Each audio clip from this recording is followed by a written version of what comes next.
مجموعہ ہے نا ہاتھوں ہاتھ، اس کی بھی بڑی زبردست احمد عطا صاحب کہانی کہ یہ مجموعہ شیخ ورا میں کیسے پہنچا.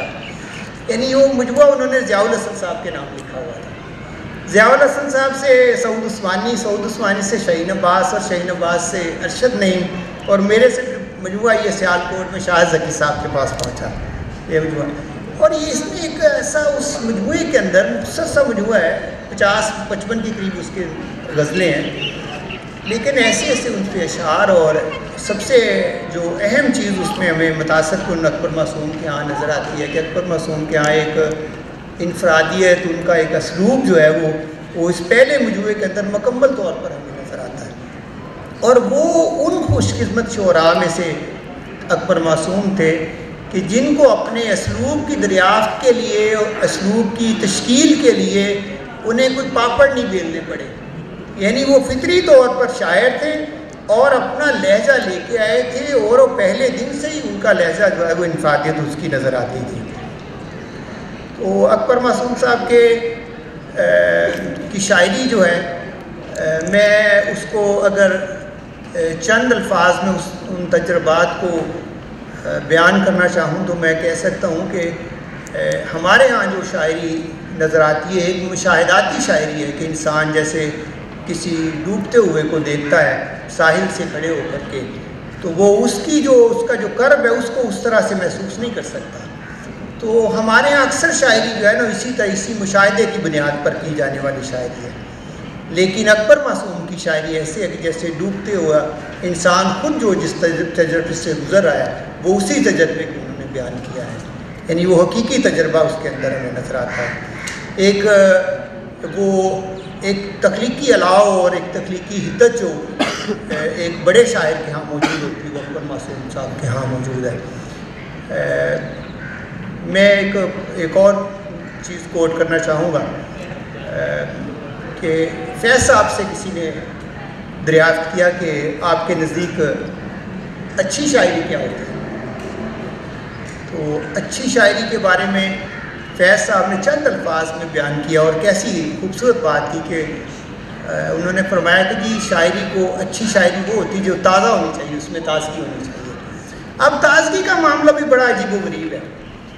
یہ تازگی ایک ایسا، اس کا کوئی فارمولہ نہیں ہے کہ یہ چیزیں ہوگی تو شاعری تازہ ہوگی، وہ اس کے اندر تازگی ہوگی اور اس میں کہیں گے یہ شاعری تازہ ہے. بلکہ تازگی کا جو عمل ہے، جو اس کی تشکیل دینے کا عمل ہے، ہر شاعر کے یہاں مختلف نظر آتا ہے. کچھ فکری سطح پہ اس کو خیال آفرینی کے ذریعے اس میں پیدا کرتے ہیں تازگی کو، اور کچھ لوگ جو ہوتے ہیں اپنے اندر کے تجربے کو کے بل پہ ایک تازگی کو کشید کرتے ہیں. تو وہ جو اپنے حقیقی تجربے کے بل پہ تازگی کو کشید کرتے ہیں اس کے اندر ایک بے ساختہ پن بھی ہوتا ہے، اور اس کے اندر ایک اور چیز ہوتی ہے کہ وہ عمل، وہ تجربہ آپ کا تجربہ بن جاتا ہے، سیدھا آپ کے دل کے اندر اتر جاتا ہے. یہ اکبر معصوم کی شاعری کے اندر ہے. یہ اس کو کچھ لوگ میر کے ساتھ بھی مخصوص کرتے ہیں، میر کے ساتھ مخصوص نہیں ہے. یہ ہمارے زمانے کے اندر بھی احمد مشتاق ہیں، ناصر کاظمی ہیں، ظفر اقبال کے ہاں شاید وہ جذبے کی وہ گہرائی تو موجود نہیں ہے جو جذبے کی گہرائی ہمیں اکبر معصوم کے ہاں نظر آتی ہے. تو تکنیک کی بارہ اس میں ہے تازگی کے لیے. تو اکبر معصوم نے میں سمجھتا ہوں کہ اپنی دریافت اور اپنے لہجے کی دریافت بھی اصل میں انسان کی اپنی شخصیت کے جیسے خود شناسی کا عمل ہوتا ہے نا، یہ بھی اپنے اندر کی دریافت بھی یہی ہوتی ہے. اور شاعر کے ہاں بھی یہی ہوتا ہے کہ بلکہ کسی بھی فنکار کے ہاں یہی ہوتا ہے کہ جتنی جلدی وہ خود شناسی کے مرحلے میں کامیاب ہو جاتا ہے، خود کو شناخت کرنے میں کامیاب ہوتا ہے، اتنی جلدی اس کا لہجہ بن جاتا ہے. اکبر معصوم کی جو شاعری ہے وہ خالصتاً ان کی شاعری نظر آتی ہے.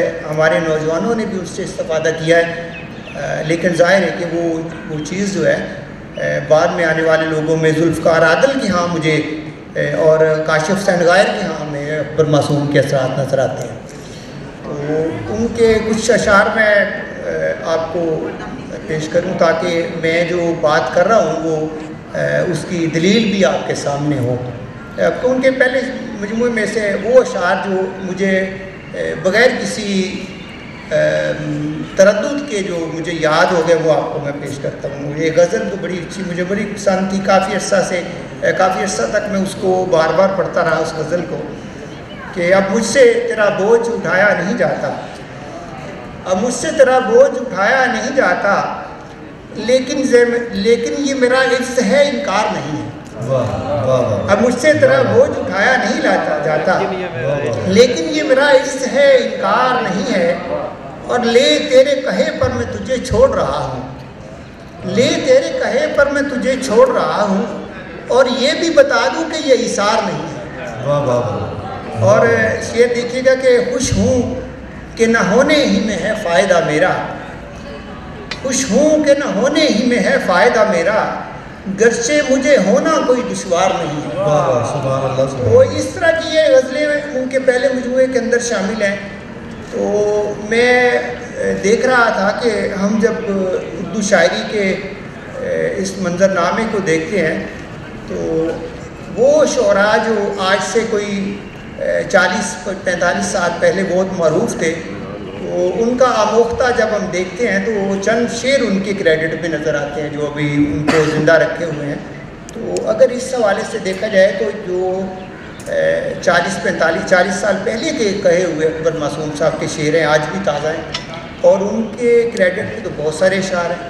اور ارشد صاحب بالکل, ایک تو یہ تازگی وغیرہ کے لیے کوئی فارمولہ ہو نہیں سکتا کہ کہاں سے کشید ہوگی یہ, اور ایک بڑی عجیب بات ہے وہ میں آخر میں بتاؤں گا, لیکن میں پہلے چاہتا ہوں کہ سیف علی تشریف لائیں اور ہمیں اکبر معصوم صاحب کی ایک غزل سنائیں. پہلے تو میں اکبر معصوم صاحب کا ایک شعر سناؤں گا. اکبر معصوم صاحب میرے بھی چند پسندیدہ شعراء میں سے ایک ہے. ان کا ایک شعر ہے کہ آتا نہیں نظر تو اندھیرے میں تیر پھینک, آتا نہیں نظر تو اندھیرے میں تیر پھینک, کوئی نشان رات کے چہرے پہ ڈال دیں. یہ غزل اکبر معصوم کی. شیشے کا یہ مکان ابھی ہے ابھی نہیں, شیشے کا یہ مکان ابھی ہے ابھی نہیں, یہ دل کی آن بان ابھی ہے ابھی نہیں. اس شہر میں کرے بھی کوئی بود و باش کیا, اس شہر میں کرے بھی کوئی بود و باش کیا, یہ شہر میری جان ابھی ہے ابھی نہیں. ایک کھیل ہے جو کھیلتی رہتی ہے اس کی یاد, ایک کھیل ہے جو کھیلتی رہتی ہے اس کی یاد, سینے پہ یہ چٹان ابھی ہے ابھی نہیں. بس 2 گھڑی کی دھوپ ہے دنیا کہے جسے, سائے کا یہ نشان ابھی ہے ابھی نہیں. ہے دل کے اختیار میں یہ ناکہ ہائے شوق, ہے دل کے اختیار میں یہ ناکہ ہائے شوق, لیکن یہ ساروان ابھی ہے ابھی نہیں. بہت شکریہ سیف علی. میں عدنان بشیر صاحب سے ملتمس ہوں کہ وہ اکبر معصوم کی شاعری پر کچھ اور روشنی ڈالیں. کہ وہ کہتے ہیں دمکتی ہے باہر سے دنیا بہت, یہ روشنی سے بھری ہوئی دنیا جس کے آدھے حصے پر اس وقت دن ہے اور آدھے پر رات, دمکتی ہے باہر سے دنیا بہت, مگر اس نگینے کے اندر ہے. کوئی نگینہ باہر سے دمک رہا ہو اور ہم قید ہوں, تو اس طرح کی قید کاٹنا, تنہائی کی قید کاٹنا اور شاعروں میں نظر انداز کر دیے جانے کے دکھ کو کرب کو جھیلنا ہو, تو اس کے لیے بڑے دل گردے کی ضرورت ہے. اور ایسے لوگ کانے ہوتے ہیں کہ ان سے سب کچھ بھی چھین لیا جائے لیکن کوئی ان کے دل میں ہو صرف, تو پھر ایسا شعر کہتا ہے شاعر جیسا اکبر معصوم نے کہا کہ کس کو درکار ہیں یہ کون و مکان, کس کو درکار ہیں یہ کون و مکان, ہم تو خوش ہیں کہ تو ہمارا ہے. عشق نے جو تمہارا حال کیا بس وہی ہو بہو ہمارا ہے. تو یہ حال بنانے کے لیے ہمیں ان شاعروں کے حال میں گم ہونا پڑتا ہے تب کہیں جا کر ان کی کوئی ایک چیز، کوئی ایک احساس سمجھ میں آتا ہے۔ اور میں کہتا ہوں کہ شاعری کسی ایک نشست میں پڑھی جانے والی، سمجھی جانے والی چیز نہیں ہے۔ اس کو دھوپ، چھاؤں اور موسموں میں، سردی گرمی میں لے کے جانا پڑتا ہے، اس کے ساتھ لمحے گزارنے پڑتے ہیں، تب کہیں کوئی ایک شعر کھلتا ہے اور آپ اس کی کائنات میں داخل ہو جاتے ہیں۔ اچھا شاعر وہ ہے جو اپنی ایک پوری دنیا بنائے، کائنات بنائے اور آپ کو اس کے اندر لے جائے، آپ اس میں گم کر دے، اور یہ اکبر معصوم نے کیا۔ اور کیسے کیا؟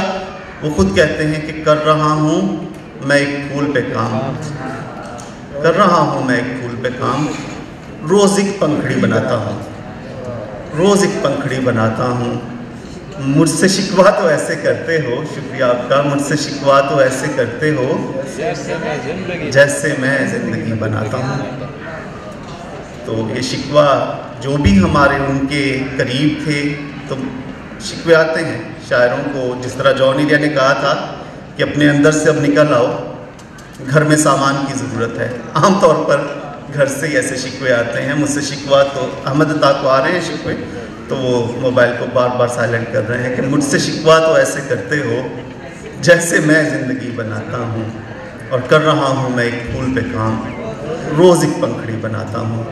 ذیشان ساحل کی ایک نظم ہے، نسی نظم جہاز۔ ہم ان چیزوں کی طرف بہت کم دھیان دیتے ہیں جن کو ہم سمجھتے ہیں کہ یہ مشینی چیزیں ہیں، مشین سے ایک طرح کی نفرت کا اظہار ہم میں پایا جاتا ہے، یا ہم دیہاتی لوگ جو ہیں وہ مشینوں کو سمجھتے ہیں ان میں کوئی جان نہیں ہے، یہ سوچتے نہیں ہیں۔ تو ان کے بارے میں سوچنے کے لیے ریل کی پٹریاں کیا سوچتی ہیں، یہ سر سے گزرنے والے جہاز کیا سوچتے ہیں۔ وہ شروع کی کچھ لائنیں اگر مجھے یاد آ گئیں کہ ذیشان ساحل کہتے ہیں کہ ہمیشہ حیران کر دینے والی ایک لڑکی کو لے کر آنے والا ہے جہاز، ہمیشہ حیران کر دینے والی ایک لڑکی کو لے کر آنے والا ہے جہاز، اپنے اندر سمو کر اسے کتنی خوشی ملتی ہے وہ بتا نہیں سکتا، شہر کی بھیڑ میں جا کر کھو جائے گی یہ لڑکی، جہاز سوچتا ہے اور دکھی ہونے لگتا ہے، وہ آدمی کی طرح اپنے پروں کو آنکھوں پر نہیں رکھ سکتا، اور وہ بار بار آسمان کے چکر لگانے لگتا ہے اور سوچتا ہے کہ میں اس کے گھر سے کے اوپر سے گزروں تو کیا مجھے پہچان پائے گی یہ لڑکی۔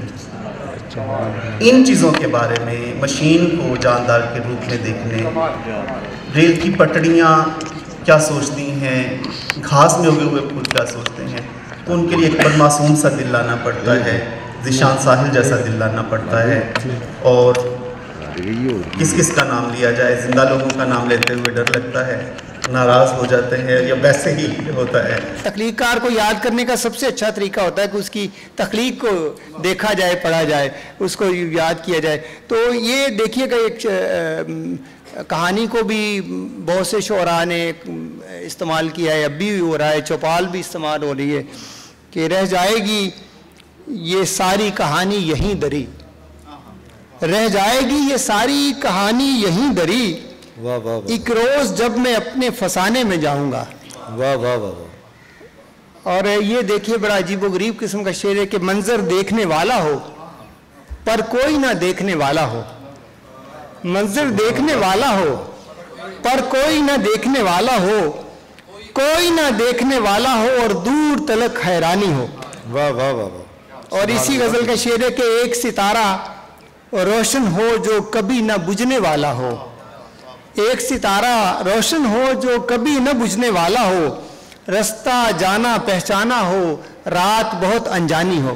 واہ واہ۔ اور یہ بھی شعر دیکھیے گا سیل ممتنع کا، کتنی خوبصورت اس میں کو ملتا کسی زبردست سے کہ میں تو حیران ہوں تیری آواز، میں تو حیران ہوں تیری آواز کس قدر خاموشی سے آتی ہے، میں تو حیران ہوں تیری آواز کس قدر خاموشی۔ اور یہ شعر ابھی سیف سے ہم نے سنا ہے کہ بس 2 گھڑی کی دھوپ ہے دنیا کہیں جسے، سائے کا یہ نشان ابھی ہے ابھی نہیں۔ واہ واہ واہ۔ اور یہ ابھی سر نے، عدنان صاحب نے بھی یہ شعر میں پھر بارے دیگر پڑھ دیتا ہوں، بڑا اچھا شعر ہے کہ اس خرابے میں کوئی اور بھی ہے، اس خرابے میں کوئی اور بھی ہے، آہ کس نے یہاں بری تھی ابھی، اور یقین غبار ہوا. یہ دیکھیں ایک بڑے فنکار کو نا اپنے ہونے کا بھی پورا یقین ہوتا ہے کہ میں موجود ہوں اور موجود رہوں گا. یہ شعر دیکھیے گا, یقین غبار ہوا تو گمان سے پھوٹا, یقین غبار ہوا تو گمان سے پھوٹا, کسی بھی رت میں مجھے اس نے بے ثمر نہ کیا. تو یہ شاداب قسم کی شاعری ہے, اور میں سمجھتا ہوں کہ اکبر معصوم اپنے ان اشعار کی وجہ سے اردو شاعری کے اندر ہمارے دلوں کے اندر زندہ رہیں گے. اکبر معصوم ہمارے عہد کا ایک بڑا نام ہے. اکبر معصوم ایک اہم اور بڑے شاعر ہیں, اور وہ اہم شاعر کرتا ہی یہ ہے کہ اس دور کے استعاروں کو نئے معنی عطا کر دیتا ہے. بہت اچھی بات. اور یہی کام اکبر معصوم نے کیا. مطلب ایک دنیا کا جو ہم ذکر کرتے ہیں اور عموماً شاعر کرتے ہیں, اور شاید سب سے زیادہ پیٹتے ہیں اس دنیا کو, اور لیکن دنیا کا جہاں بھی اکبر معصوم نے ذکر کیا تو اس کا معاملہ ہی کچھ اور کر دیا, دریا کے ساتھ اس کا معاملہ کچھ اور کر دیا. تو مجھے اکبر معصوم کے نام کے ساتھ جب بھی بات ہوتی ہے تو ان سے جو آخری میری گفتگو ہوئی وہ ہمیشہ یاد آتی ہے کہ ایک دن صبح کوئی 10-11 بجے مجھے کال آ گئی ان کی, اور میں نے کہا جی اکبر بھائی, اور وہ بہت چہک رہے تھے اور بہت خوش ہو رہے تھے, اور انہوں نے مجھے بتایا ارے یار وہ دا نیوز دیکھا آپ نے؟ میں نے کہا جی نہیں, میں تو اخبار سرے سے نہیں پڑھتا, کچھ انگریزی اخبار. تو کہنے لگے ارے بھائی سلیم صاحب نے ہم پر ایک کالم لکھا ہے جس میں انہوں نے اکبر معصوم اور کاشف حسین غائر اور احمد عطا ان 3 شاعروں کی کتابوں کا ذکر کیا تھا. تو مطلب وہ بہت بہت چہک رہے تھے, بہت خوش تھے, ایسے جیسے مطلب چراغ اپنی لو دیتا ہے اور دیکھتا ہے. اور میں اس وقت ان سے فون پہ بات کرتے ہوئے امیجن کر سکتا تھا کہ ان کا رنگ اس وقت کیسے دہک رہا ہوگا, وہ ان پہ کیسی سرخوشی طاری تھی. اور مجھے کہنے لگے یار احمد عطا اس زمانے میں اس سے بڑی داد کیا ہوگی کہ ایک شاعر پہ محمد سلیم الرحمان صاحب تحریر کرتے ہیں. تو میں نے کہا اب وہ میرا جملہ جو ہے وہ ایسا ظالمانہ مزاق تھا جو آج تک میں بھگت رہا ہوں. میں نے کہا یہ تو آپ کی بات بالکل درست ہے کہ میں بھی اس سے زیادہ داد کسی اور چیز کو نہیں سمجھتا, کہ ایک شاعر کے لیے اس سے زیادہ کوئی داد نہیں ہو سکتی. تو ہمیں تو اب مر جانا چاہیے اکبر بھائی.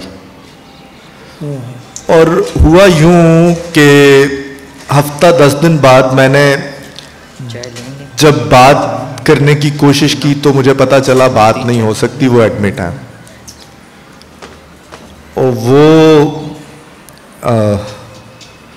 انہوں نے ویسے مرنا منظور کیا, اور میں شاعری کے بغیر زندہ پھرے جاتا ہوں. تو خیر یہ 2-3 شعر میں بھی آپ کو سنانا چاہتا ہوں. ایک غزل میں سنانا چاہ رہا تھا آپ کو, وہ ارشد صاحب نے پڑھ دی, تو میں کچھ اور شعر آپ کو سناتا ہوں, اور اس کے بعد آپ لوگوں کے صبر کا شکریہ ادا کرتے ہیں. جو مجھ کو باعث آزار ہے میرا ہونا, جو مجھ کو باعث آزار ہے میرا ہونا, تیرے لیے بھی تو دشوار ہے میرا ہونا, تیرے لیے بھی تو دشوار ہے میرا ہونا. میری نمود اگر میری دسترس میں نہیں, میری نمود اگر میری دسترس میں نہیں, تو اس نواح میں بیکار ہے میرا ہونا. اور اب تو کیا اچھا, اور اب تو حد سے زیادہ خیال کر میرا, اور اب تو حد سے زیادہ خیال کر میرا, میرا نہیں تیرا اظہار ہے, تیرا اظہار ہے میرا ہونا. اور اب تو حد سے زیادہ خیال کر میرا, میرا نہیں تیرا اظہار ہے میرا ہونا. اٹھا کے یہاں سے نہ ہونے تلک مجھے لے جا,